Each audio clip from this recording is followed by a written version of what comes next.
नमस्कार दोस्तों, target with PS Parihar channel में आपका स्वागत है। सुबह के इस वीडियो में ऐसी सूचनाएं होती हैं जो विभिन्न समाचार पत्रों पर छाई हुई होती हैं और विद्यार्थियों के लिए आवश्यक होती हैं। तो आइए शुरू करते हैं और देख लेते हैं कि आज के समाचार पत्रों में विद्यार्थी जीवन से संबंधित कौन कौन सी सूचनाएं हैं।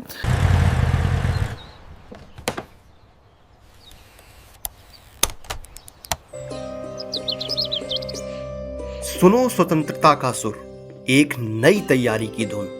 टेक्स्ट बुक लेकर आ रहा है कुछ खास इस 14 अगस्त को। शुरू करते हैं, बात करते हैं सबसे पहले नई भर्ती की। बिहार की है, लिखा है 2 चरणों में 1,12,000 से ज्यादा पदों पर होगी शिक्षक नियुक्ति। प्रदेश में चौथे चरण की शिक्षक नियुक्ति की तैयारी, आयोग को अधियाचना जल्द। ये सूचना और भी बहुत सारे समाचार पत्रों में आज छपी हुई है और आगे लिखा है कि बिहार विधानसभा चुनाव से पहले राज्य में चौथे चरण की शिक्षक नियुक्ति की तैयारी युद्ध स्तर पर शुरू हो चुकी है। शिक्षा विभाग पूरी तरह से एक्शन में आ चुका है। सभी 38 जिलों से प्रारंभिक, माध्यमिक और उच्च माध्यमिक विद्यालयों में शिक्षकों के पदों की रिक्तियां मांगी गई हैं। अब तक शिक्षा विभाग को विभिन्न जिलों से 63,000 से ज्यादा रिक्तियां मिल चुकी हैं। हर जिले से विषयवार रिक्तियां ली जा रही हैं। दर्जन भर जिले में रोस्टर क्लियरेंस की वजह से शिक्षकों की रिक्तियां अधर में लटकी हैं। शिक्षा विभाग का अनुमान है कि सभी जिलों में प्राथमिक से लेकर के उच्च माध्यमिक विद्यालयों के 1,12,000 से अधिक पदों पर रिक्तियां मिलने की संभावना है। शिक्षा विभाग के एक अधिकारी ने बताया कि सरकार के स्तर से चौथे चरण टीआरई 4 की शिक्षक नियुक्ति जल्द आरंभ करने का निर्देश है। इसलिए सभी जिलों से रोस्टर क्लियरेंस के बाद प्राप्त रिक्तियों के आधार पर नियुक्ति की प्रक्रिया प्रारंभ कर दी जाए। सबसे पहले टीआरई 4 के बाद माध्यमिक शिक्षा पात्रता परीक्षा एसटीईटी आयोजित होगी। इसके बाद शिक्षकों के पदों के विरुद्ध शेष रिक्तियों हेतु 5वें चरण टीआरई 5 की शिक्षक की नियुक्ति की प्रक्रिया प्रारंभ होगी। 2 चरणों में सरकारी विद्यालयों में 1,12,000 से ज्यादा पदों पर शिक्षकों की नियुक्ति की संभावना है। पहली बार शिक्षक की नियुक्ति में डोमिसाइल नीति के आधार पर बिहार के विद्यार्थियों को प्राथमिकता दी जाएगी। फिलहाल विभागीय स्तर पर शिक्षक नियुक्ति संबंधी शेड्यूल का प्रारूप तैयार किया जा रहा है। इससे संबंधित संशोधित नियमावली के गजट के साथ ही शिक्षकों की नियुक्ति में बिहारियों का कानून लागू हो गया है और बिहार राज्य विद्यालय अध्यापक अनुशासनिक कार्रवाई एवं सेवा नियमावली 2023 में संशोधन के जरिए यह प्रावधान किया गया है कि विद्यालय अध्यापक के पद पर नियुक्ति हेतु कुल रिक्त पदों का 40% पद बिहार राज्य के अवस्थित शैक्षणिक संस्थानों से मैट्रिक अथवा इंटरमीडिएट उत्तीर्ण अभ्यर्थियों से भरा जाएगा। किंतु 40% रिक्तियों के विरुद्ध तदनुसार योग्य अभ्यर्थी उपलब्ध नहीं होने पर, अगर नहीं है तो ऐसी शेष रिक्तियां 60% रिक्तियों के लिए अर्हता प्राप्त कोटि के योग्य विद्यार्थी द्वारा भरी जाएंगी। आगे लिखा है, बता दें कि सोमवार को मुख्यमंत्री नीतीश कुमार द्वारा एक्स हैंडल पर यह जानकारी दी गई कि वर्ष 2025 में टीआरई 4 एवं 2026 में टीआरई 5 का आयोजन किया जाना है और टीआरई 5 के आयोजन के पूर्व एसटीईटी का आयोजन कराने का भी निर्देश दिया गया है। इसी बीच शिक्षा मंत्री सुनील कुमार ने कहा है कि टीआरई 4 के बाद एसटीईटी आयोजित होगी। तो ये पूरा शेड्यूल है और अब जो डोमिसाइल की मांग है अब वो उत्तर प्रदेश में भी हो रही है। बहुत सारे विद्यार्थियों का कहना है, सोशल मीडिया में विद्यार्थी कैंपेन भी चला रहे हैं कि जितने भी ज़्यादा जिस तरीके के अगल बगल के जितने भी राज्य हैं सभी राज्यों ने लगभग डोमिसाइल लागू कर दिया है। तो अब ये चीज़ें उत्तर प्रदेश में भी होनी चाहिए। और इसी क्रम में अब उत्तर प्रदेश के छात्रों ने एक कार्यक्रम रखा है ट्विटर पर, फिर इसके आगे के भी कार्यक्रम रहेंगे, उनके बारे में आपको लगातार अपडेट देता रहूँगा। और ये कल ट्विटर अभियान है जिससे सभी जो छात्र भी जागरूक हो सकें। ये ट्विटर अभियान केवल सरकार के लिए नहीं है, सरकार तो कुछ नहीं करती उत्तर प्रदेश की, एक माहौल बनाया जा रहा है, फिर उसके आगे की भी कार्रवाई की जाएगी। तो कल 12 अगस्त है, 12 अगस्त को एक बड़ा ट्विटर अभियान है, सभी लोग ट्वीट करें डोमिसाइल को लेकर के। हैशटैग के बारे में बाद में जानकारी दे दी जाएगी आपको कि क्या हैशटैग रहेगा, लेकिन सभी छात्र याद रखें कि 12 अगस्त को अगर आप लोग चाहते हैं कि जैसे अन्य राज्यों ने इसे लागू कर दिया है डोमिसाइल, तो उत्तर प्रदेश में भी डोमिसाइल नीति लागू हो, उत्तर प्रदेश की भर्तियों में उत्तर प्रदेश के ही विद्यार्थियों को ज़्यादा से ज़्यादा मौका मिले, तो सभी लोग 12 अगस्त को ज़्यादा से ज़्यादा ट्वीट करेंगे और इस वीडियो को ज़्यादा से ज़्यादा शेयर करेंगे। वीडियो को शेयर करने में अगर कोई समस्या होती है आप लोगों को तो आप लोग इसका स्क्रीनशॉट लेकर के भी इसको शेयर कर सकते हैं। चलिए बात करते हैं फिर से एक नई भर्ती की। राज्य के सरकारी विद्यालयों में 14,128 पदों पर लेखकों और परिचारी की नियुक्ति भी जल्द पूरी की जाएगी। शिक्षा विभाग के मुताबिक 7,648 लिपिक और 6,480 पद परिचारी के हैं ग्रुप डी के। अनुकंपा के आधार पर नियुक्ति के उपरांत खाली 15% लिपिक के पदों पर परिचारी को प्रोन्नति देकर भरा जाएगा। इसके बाद बचे पदों पर राज्य कर्मचारी चयन आयोग के माध्यम से सीधी भर्ती निकाली जाएगी। फिलहाल अनुकंपा के आधार पर 4,832 पदों पर कर्मचारियों की नियुक्ति जो है प्रक्रियाधीन है।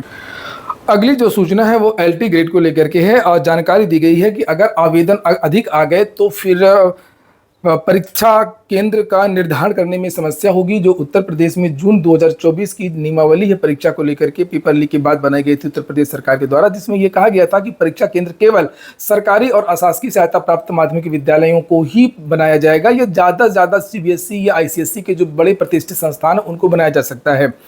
लेकिन अगर आवेदन ज़्यादा आ जाएंगे तो एक समस्या होगी, उसी को लेकर के यहाँ पर जानकारी दी गई है। एलटी ग्रेड भर्ती के लिए आरओ एआरओ से अधिक संख्या में आवेदन आने की उम्मीद है।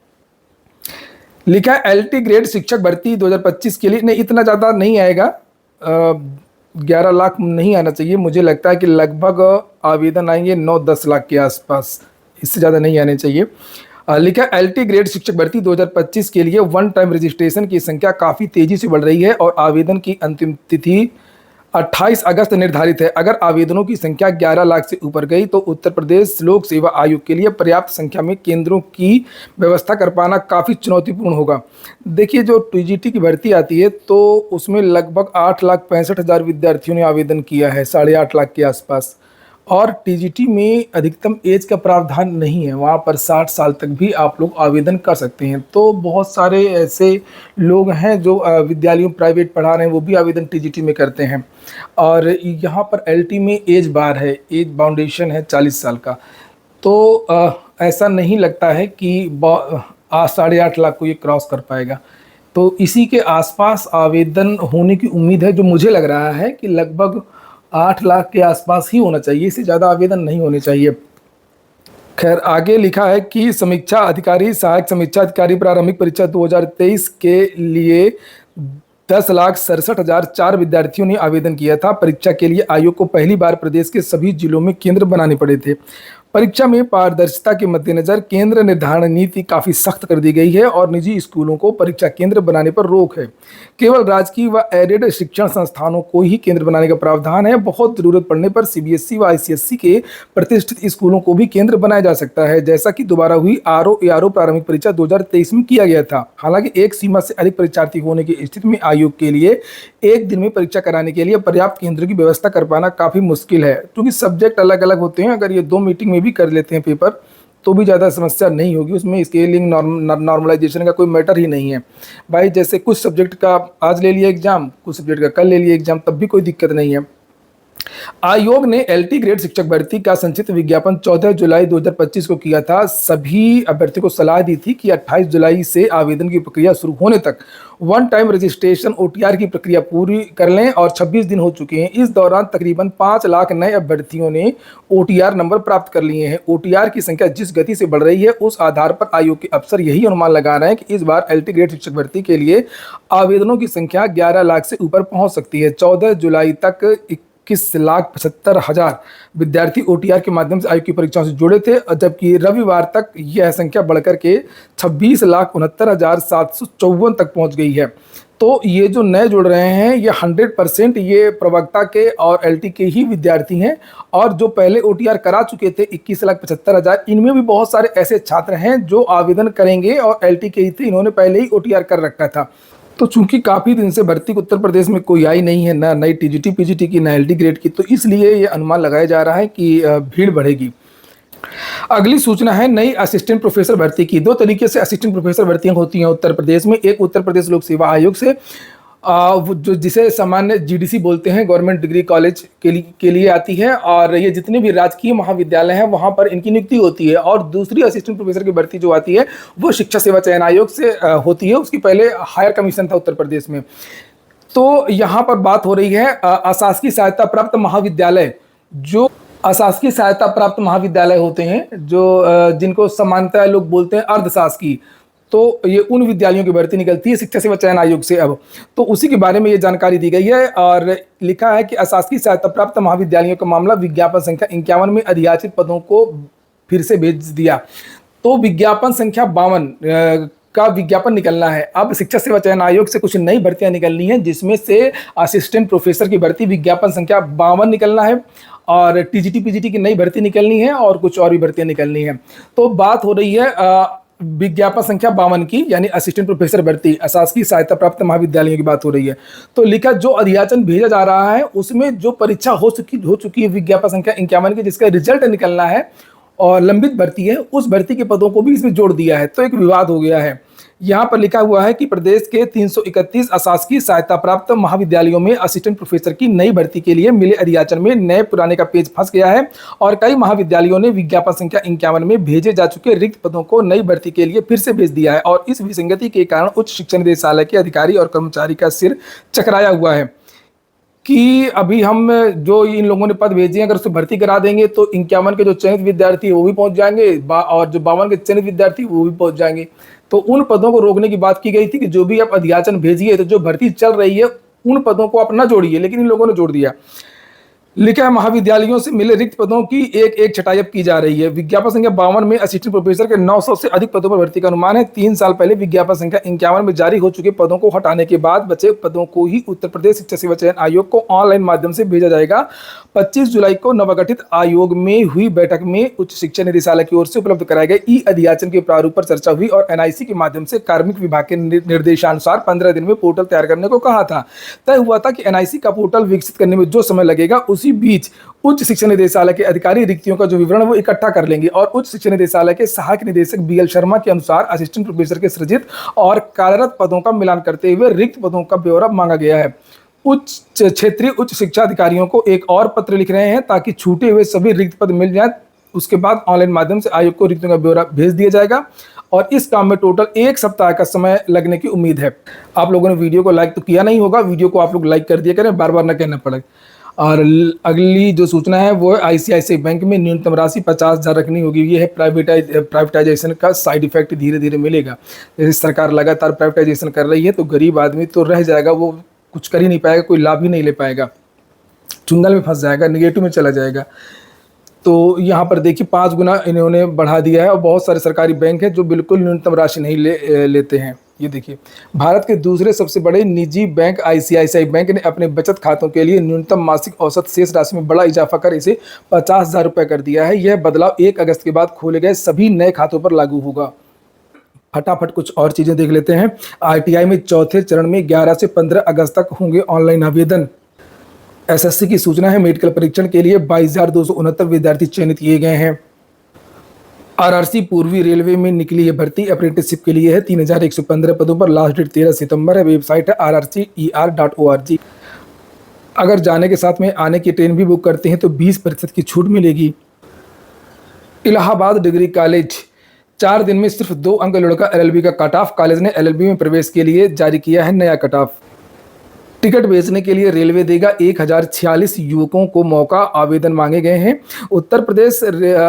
उत्तर मध्य रेलवे के प्रयागराज मंडल की ओर से जनसाधारण टिकट बुकिंग सेवक जेटीबीएस के लिए ऑनलाइन आवेदन मांगा गया है। प्रयागराज मंडल के तमाम रेलवे स्टेशनों के पास कुल 1046 जेबीटीएस तैनात किए जाएंगे। रेल टिकट बेचने की एवज में इन युवाओं को कमीशन दिया जाएगा। प्रयागराज मंडल के प्रयागराज जंक्शन, कानपुर, विंध्याचल, अलीगढ़, इटावा, भरवारी, सिराथू समेत 39 स्टेशनों के आसपास 1046 जेबीटीएस की तैनाती की जाएगी। यही लोग बाहर जो है टिकट आपको मिल जाएगा। 19 अगस्त तक इसके लिए ऑनलाइन आवेदन किए जा सकते हैं। प्रयागराज मंडल के सीनियर डीसीएम हिमांशु शुक्ला ने बताया कि जेटीबीएस को रेल टिकट स्टेशन के बाहर ही बेचने की अनुमति दी जाएगी। प्रति यात्री 2 रुपये का कमीशन मिलेगा। आरआरबी के पूर्व चेयरमैन समेत 5 पर सीबीआई ने केस दर्ज किया। भर्ती को उन्होंने लटका दिया था, फिर पैसा मांग रहे थे। पैनल बना करके लिखा है कि रेलवे में सहायक, लोको पायलट और तकनीशियन ग्रेड में भर्ती के लिए चयनित अभ्यर्थियों का पैनल तैयार करने में विलंब कर वसूली के आरोप में सीबीआई ने रेलवे भर्ती बोर्ड आरआरबी के तत्कालीन चेयरमैन प्रवीण कुमार राय, 3 रेल कर्मियों और अज्ञात के खिलाफ केस दर्ज कर लिया है। सीबीआई के एंटी करप्शन ब्यूरो लखनऊ के एनईआर के उप मुख्य सतर्कता अधिकारी और लेखा की रिपोर्ट पर लखनऊ में धोखाधड़ी, रिश्वत लेने और षड्यंत्र रचने के आरोप में ये रिपोर्ट दर्ज की गई है। कैसा गंदा काम करते हैं ये लोग इतने बड़े पदों पर रह कर के भी, बताइए। इस रिपोर्ट लिखा है कि चयनित अभ्यर्थियों ने रेलवे प्रशासन से शिकायत की थी कि जानबूझ करके उनका नाम पैनल में शामिल नहीं किया गया है और विलंब करके रुपए की मांग की जा रही है। शिकायत पर रेलवे विजिलेंस ने जांच शुरू किया और अनियमितता बरतने और वसूली के आरोप के जो जांच हो सही पाए गए। इस रिपोर्ट के आधार पर पूर्वोत्तर रेलवे के उप मुख्य सतर्कता अधिकारी लेखा जे.ए. वेंड्रीन ने 7 जनवरी 2025 को सीबीआई के इन्वेस्टिगेशन एंटी करप्शन ब्यूरो को पत्र लिख करके एफआईआर दर्ज करने की सिफारिश की थी। सीबीआई ने आरआरबी के तत्कालीन चेयरमैन प्रवीण कुमार राय, तत्कालीन तकनीशियन विनय कुमार श्रीवास्तव और तत्कालीन कार्यालय सहायक वरुण राज मिश्रा, सूरज कुमार श्रीवास्तव और अन्य अज्ञात लोगों के खिलाफ केस दर्ज कर लिया है। कुछ इसी तरीके की चर्चाएं एलटी ग्रेड के लिए भी हो रही थी। अभी 2-3 साल पहले जो दूसरी सूची तीसरी सूची निकलना था, तो बीच में विद्यार्थियों के बीच में इस तरीके की चर्चाएं एलटी ग्रेड को लेकर के भी हो रही थी कि एलटी ग्रेड में भी द्वितीय सूची निकलवाने के लिए, तृतीय सूची निकलवाने के लिए 2018 वाली एलटी में भी इस तरीके की वसूली के प्रयास किए जा रहे हैं।